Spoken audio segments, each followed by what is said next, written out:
Yeah. Hi everyone. Good morning. So in this session, we are going to talk about performance use cases and best practices in the procedural code conversion. So where we will be doing a code conversion from multiple heterogeneous engines. Yeah, myself Yugundhar. I work as a lead consultant in AWS Professional Services. I came with a database background of 15 years of experience. Yeah, myself, colleague will introduce yourself. Good morning, ladies and gentlemen. Myself, Ramu. My core expertise is on database administration, engineering, and architecting. So presently, I'm working as a lead consultant in AWS Professional Services. So today we are here about the procedural code conversion, best practices, optimization, and tuning opportunities while and the post migration. So we brought a fewer use cases which can help and build a different perspective when you are tuning and optimizing the procedural code conversion. Yeah, go ahead, Yugundhar. Yeah, to talk about the agenda, right? During code conversion, right? What are the experiences we have encountered, the performance and optimization scenarios, and how we have tuned it. So in few cases, we leveraged, query tuning or infrastructure tunings. In few cases, we did refactoring within the function code itself to achieve the performance. And most of our experience are on the recent past, which is on 13 flavor, Postgres 13x flavor. And in each use case, we will be, explaining, like we will set the context, and we go to the code sample, and then we conclude with analysis and findings. The first use case, the query optimization using covering indexes. To set the context, right, the customer is having a API functionality. So what is API functionality, right? Customer is invoking an API that is calling a Postgres function, which is having a business logic inside, and it returns the results back to the customer environment. And the database is having 3 years of volume. So assume the tables are having millions of records, 200 millions of records average. Okay, the performance benchmark is high here because each API has to respond within 1 second, and in a minute it has to serve 50,000 requests as a whole application. Okay, so now if you look at the code, it's a sample code which we used. Okay, so the code is filtering basically system ID, which has an index already. Okay, and it is having some currency high and low values, which has to send back to the customer environment. Okay, so when we analyze this code, right? So the plan is everything looks good, but the query is still taking a little bit more time because a normal index can what happens here, right? Whenever the filter happens with the index on the sysID, right? So it founds the sysID in the index segment. For the key columns, currency and high-low values, it has to go to the heap and it has to fetch. And in our particular case, which is a right fit here, we need an aggressive benchmark there. Okay, so to fetch those 3 columns, the Postgres introduced covering index feature. So basically, if you look at the index script, right? So we included what are the columns we are considering there. Now, after implementing the covering index, if you think of the scan, how it works, okay? The index segment goes for sysID, and then it founds those currency high and low values in the index segment alone. So which we avoided heap check, right? So by which we had improved the performance. So in our context database with millions of records having 3 years volume, we achieved 30% gain with covering index. So to conclude here, right, whenever the performance benchmark is aggressive, right, you think of covering index to meet those benchmarking. Okay.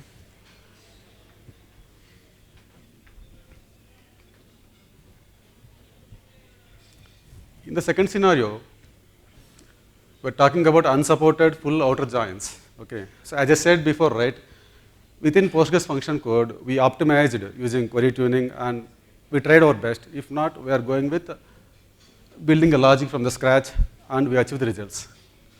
This is one of the case. Okay.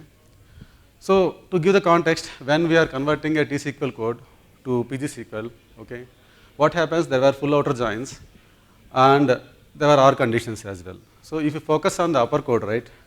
So basically, it's a 3 inline views. So company A, company B, and company C. Okay, 3 inline views joined with full outer joins. And if you focus on yellow highlighted one, there is an OR condition. So basically, company A full outer join B, and company B full outer join C. C joins B again with another candidate column. So we converted the code and we compiled, and runtime we got this error message. So full join is not supported with merge joinable conditions. We researched and we reached our peers, and we found that there is no direct operator available with such full outer joins with the Postgres 13x flavor. So it became a blocker for our production movement. Okay. So what we thought, right? Let's look into the output and what is happening. We just written a simple permutations and combinations kind of logic. Okay. We know what is the result set expecting because we are converting the SQL code, right? So for this code, we developed a very simple logic like, I applied union operations and with coalesce, okay? And then we converted into pivot model using aggregate functions, okay? So we achieved the same result set and successfully went to production, okay?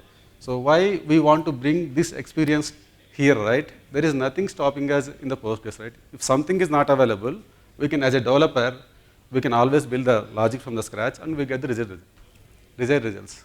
See this example, right? The full outer join we achieved using union operations and aggregations, okay? So this perspective we want to bring here as part of this scenario.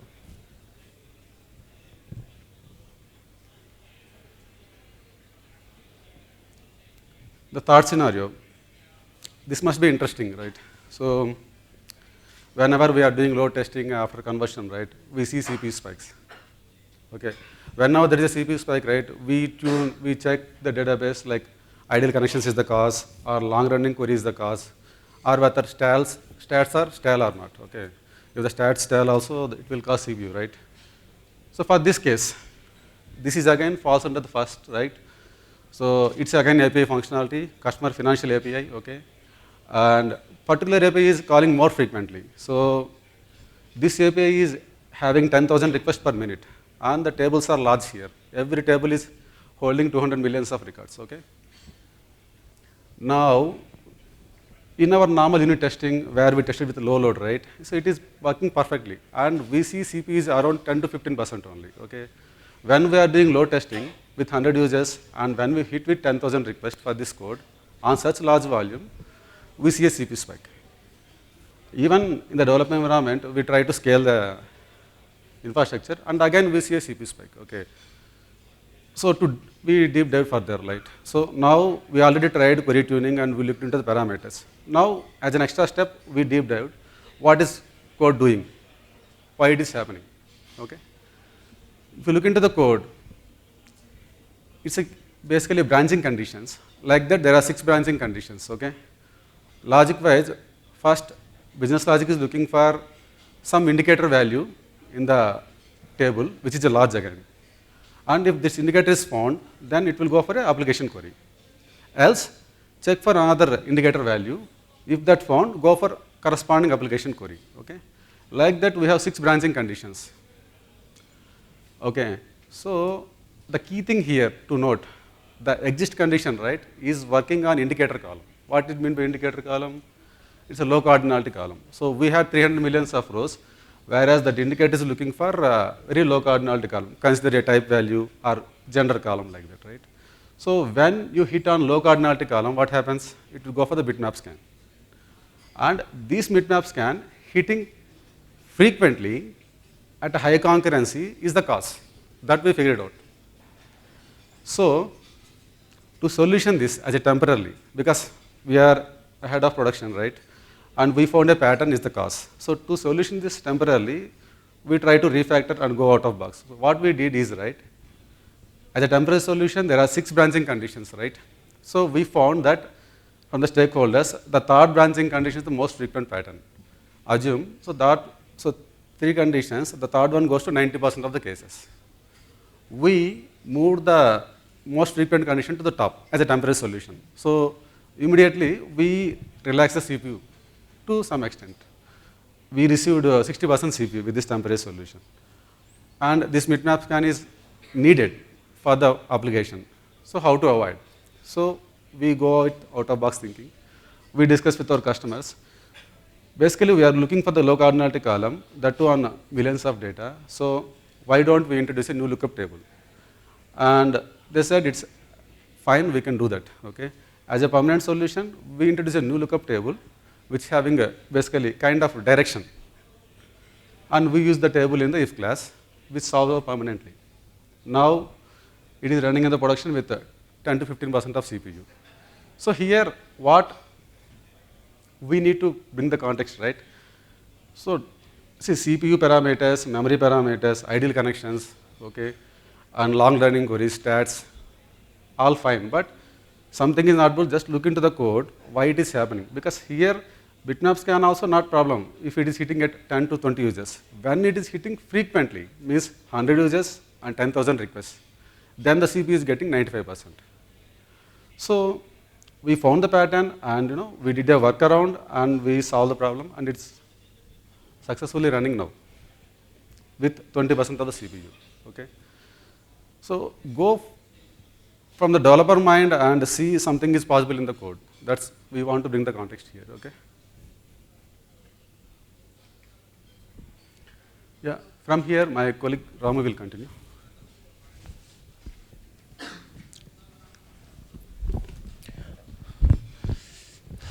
Thank you, Yugundhar. Thanks for the interesting use cases that you have covered so far. So we have two more use cases that can be find much more interesting. So here is one amongst. So inline function call. How we have identified it as a performance impact and how we have optimized it. So there is a select query, and that is having a user-defined function. If you look at this, demo adjust code is the one user-defined function, so which has a logic built to get a business required data as per the where condition where you are seeing.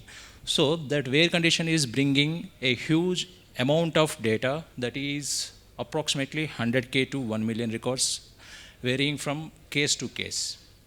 So usually an inline function call would be a good performance, considering subject to a clause, like there are very fewer data sets. Like when I say fewer, I don't want to make it generalize. In our experiences, we can say from 10 to 1000 rows, like 100 rows, if the result set is good, the inline function call could be a good solution. But in this situation, if you are seeing, there are 100K records to approximately it is varying to 1 million. So the function is being called with those many number of times, and again that function having other nested functions, so which is creating another overhead. So now this is we identified after the migration when we looked into the infrastructure. So we have looked into the infrastructure parameters, and we tried a couple of methods to rewrite this particular query, but everything was underutilized. I don't say it is underutilized, maybe normal utilized. So if you look at the CPU and the memory usages also are not going high when this query is being executed. So then we'll lately realize, why can't we take an opportunity to rewrite the query, whatever the logic which is there in the function, why can't we bring the logic into a simple select statement? Instead we call it as a inline function call. So yeah, we had a couple of discussions with the customer, and we brainstormed the logic, and whatever the logic, whatever the nested functions which have been written in that function, demo adjustment code, that has been rewritten to a simple select query to meeting the business logic. So that gave a satisfactory result. So it was running 10 minutes to 15 minutes when we are calling the inline function call. But after rewriting the entire function query by eliminating this inline function call in the select, so we brought it to 4 minutes. So what the perspective we wanted to bring this slide is, so we are not making a generic statement like eliminating the inline function calls. So whenever there is such scenarios, inline function call is bringing a huge amount of result sets, we should look at an opportunity to see the code of the function, what it is doing. So in our scenario, the code is written in legacy. So for a developer simplicity. So it was written early stages of the system when it was evolved. The data sets were smaller and the business requirement was in the initial stages. So the system is evolving and the data is growing. During the migration, so we find this as an opportunity to identify, to modernize it and convert it. So this helps the customer to bringing down the SLA as well. So this is one of the use case where PostgreSQL can be performed better.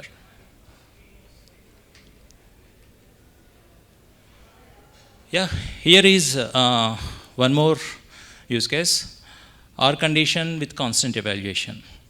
So most of the developers, we use R conditions in day out development needs. So if you look at in our scenario, there is one SQL query which is being one function which is calling a parameter, and within the function a SQL query is evaluating an R condition. If you look at the lower code of the yellow shaded one, so watch list ID is a constant one, and is R condition evaluated with another column evaluation. So if you look at R condition is whenever an R is being used, it has to execute both the sides, irrespective of the result set. One is satisfied from the left or right, it don't care. So it has to evaluate in both the sides. So this query is taking 2 seconds. This is not a performance tuning issue, or there is no complaints from the customer side as well. But we have taken, when we looked into this particular query, we have seen there is an opportunity to modernize and optimize with a minimal redesigning the query. So when you look at the query, the function is taking a complete, all the time it is evaluating with a single constant value, which is 1. And the split date is fetching data from the table. So the evaluation is happening in both the sides. So we are hitting the more resource utilization, and ultimately the query is taking more elapsed time. So if you look at the gray shaded subblock, we have just rewritten this the R condition with replacing the if else, simple if else block. So what happens? Whenever there is a constant value which happens first, so that will be evaluated, and there is no need of evaluating the second condition. So that we have shared the load by using this branching technique. So which will obviously eliminating a certain amount of load, which will help in executing the query in a more faster. And also, if you look at the constant value, we have put it in the if condition rather than the else condition. So that we know that most of the, when we looked into the logic, the watch list parameter is passed most of the times. So that is the reason we put in the top of the branch, so that it will be executed in most of the scenarios at the first execution. So this is one of a different perspective we have to see when we are doing, especially migrating into an open source technologies like Postgres. And this gave after rewriting this particular query, the SLA has been, we revisited the SLA to the customer to less than 1 second. It was existed to 2 seconds. So this is one of the great opportunity, and this can be presented to a reusable artifact to the user domain as well. Yeah, so here are some parallelism techniques and some general guidelines which again will be taken care by Yugundhar. Thank you, Ramu. So far we have covered the scenarios by giving the context and what is the code and what are our analysis and findings, right? In this slide, we want to give guidelines like what are other options. You may be knowing, but we want to listing the guidelines so that it will be helpful to the developer perspective, okay? The first one, applying a parallelism at the function level. So we know the parallelism works differently across engines, whereas in the commercial grade, the parallelism works a different way. Postgres, the parallelism works other way, right? So to tune the function, right? So we always, developer mindset is go to SQL tuning and look into the DBI parameters, right? There is one option we can explore, and it may be a fit for improvement. Why I said one option? Because when you apply a parallelism on a function, right, you come with a lot of limitations. For example, you cannot use temporary tables. You cannot use set operations. And this is the code we frequently write as a developer, right? And when there is a parallelism, even if you are returning the ref cursor as an output, sometimes it will not catch the proper output because during parallelism, right, so Postgres engine decides how many threads it has going to assign. It is not under our control, okay? Let's say I have 10 parallel workers assigned at a DBA level. So Postgres engine will decide how many parallel workers for this operation, right? So sometimes it may go with a one cursor as well, sometimes it may go with multiple cursors. So even we face this issue when we apply parallelism. Sometimes the customer is complaining, even testing team is complaining that we are getting unnamed portal, okay? So give a try on your function. Even if you apply a parallelism, it may improve. It must improve. If a parallelism is considering, then the function will perform far better. Okay. So keep in mind that parallelism is one of the option at the function level. By default, functions are marked with unsafe in Postgres. So you need to set at the definition level parallel is safe for this. Okay. So this is the perspective which we want to bring. So parallelism is one of the options because even we tend to forget why can't we apply parallelism at the function level. We always see at the SQL query level, right? So give an attempt on your function, how it is improving, and if it is working fine, obviously that's the best solution. Okay. And other guidelines,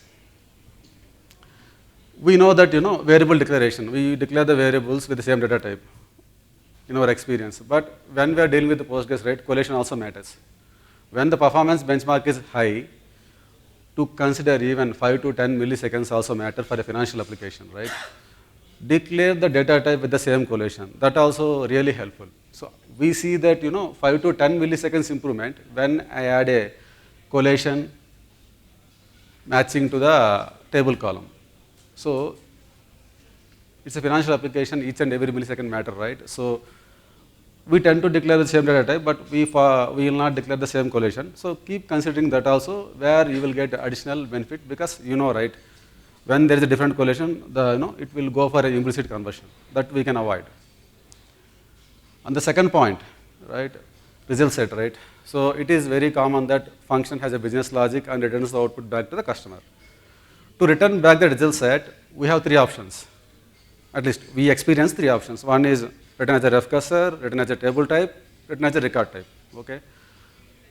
And when the performance is critical or high, which is the best, right? We in our recent past, I can say three years of experience. Whenever we are returning result set, few hundreds to thousands, right? We see the application is catching faster way when we go with the table type.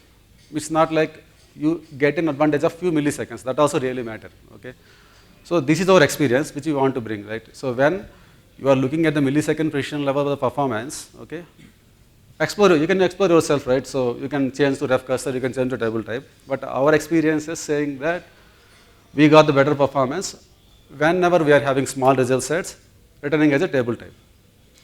That's the second point we want to bring with our experience. And the third point, right? Yeah, temporary tables. Yeah, as a developer, we go with, if the business logic is complex, we go with the temporary tables and we use that, right?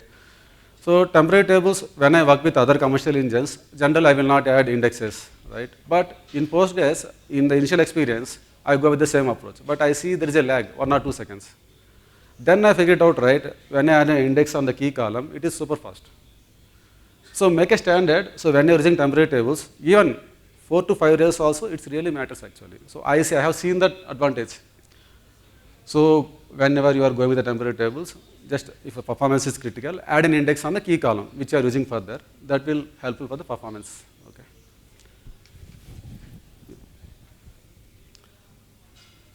Yeah.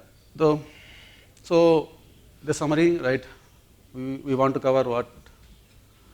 The 5 scenarios. So basically, yeah, Ramu, you can continue. Yeah, it's just a quick recap of what we have covered. So most of this session is like moreover towards on the use cases that we have worked on it. So these use cases are very specific to a customer business logics and whatever the outcomes which we have seen as a optimization opportunity and the modernization opportunity.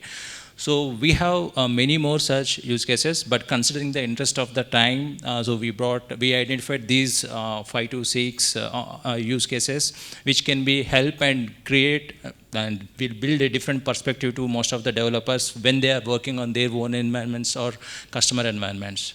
So whenever we are working into a migration or the post-migration optimizations, so we should be having a free open developer mindset, so that though there are stoppers, considering the full outer join issue and the second use case what Yugundhar has talked about, there was a limitation, but still we were able to work out with an workaround and how we have resolved it with the greater results and meeting the SLAs of the customer.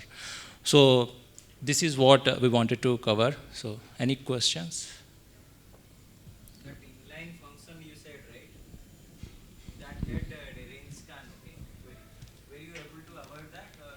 Yes.